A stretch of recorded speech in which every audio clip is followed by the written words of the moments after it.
हमारे ब्रज में गामे, हमारे माई श्यामा जू को राज, हमारे माई श्यामा जू को राज। गाओ सब लोग। हमारे माई श्याम जू को राज नहीं, श्यामा जू को राज। हमारे माई श्यामा जू को राज, हमारे माई श्यामा जू को। कैसी श्यामा जू?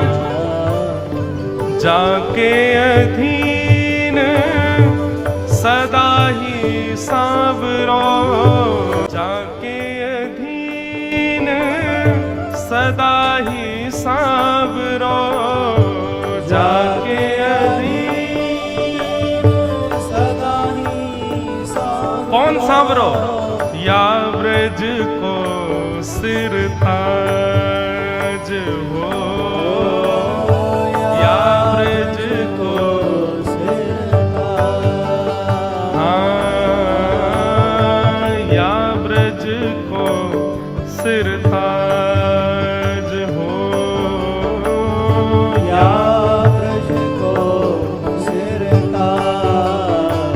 हमारे माई श्यामा जू को राज, हमारे माई श्यामा जू को राज, हमारे माई श्यामा जू को राज,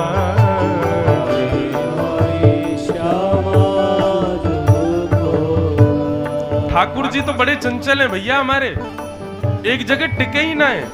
लेकिन आप देखो भरतपुर में बिहारी जी टिक के बैठे हैं, वृंदावन में राधा रमन लाल टिक के बैठे, राधा वल्लभ लाल टिक के बैठे हैं, ये गोविंद देव जी जयपुर में टिक के बैठे। कैसे?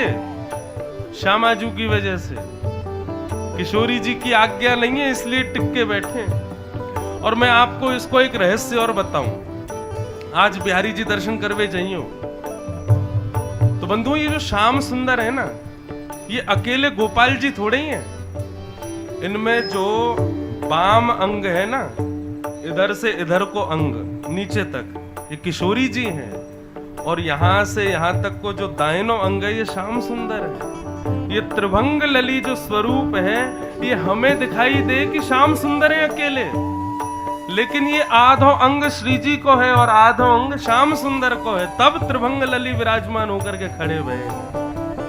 या हमारे वृंदावन में श्याम सुंदर ही दिखाई दे, श्री जी है ही नहीं। क्यों? क्योंकि श्री जी वही अंग के वाम अंग में विराजमान है। देखवे के काजे कोई गुरु आज्ञा करे तब दिखाई दे। इसलिए ठाकुर जी के श्रृंगार में भी मुकुट इधर ही धारण होगा, चंद्रिका इधर धारण होगी, चोटी इधर धारण होगी। ठाकुर जी को लहंगा आदि भी सब पहनाए जाते हैं। क्यों पहनाते हैं? वो तो पुरुष है, इसलिए क्योंकि वाम अंग जो है वो श्री जी का है, किशोरी जी का है।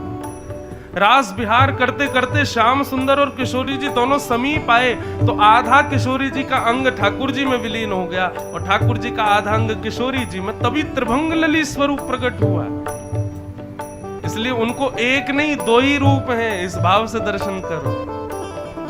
हमारे माई श्यामा जू को राज, हमारे माई श्यामा जू को राज।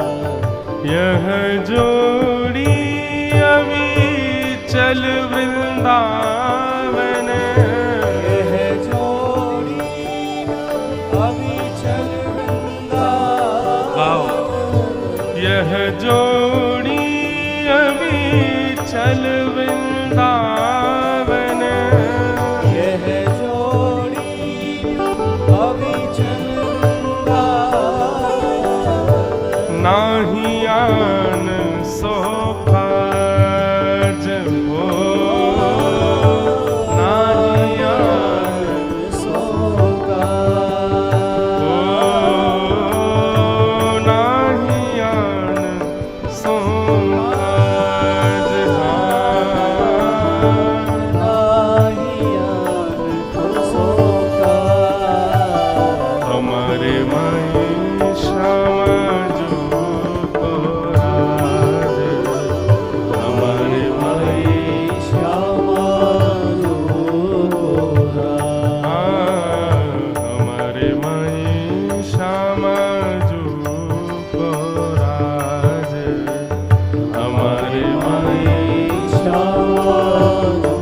बल विपुल बिहारी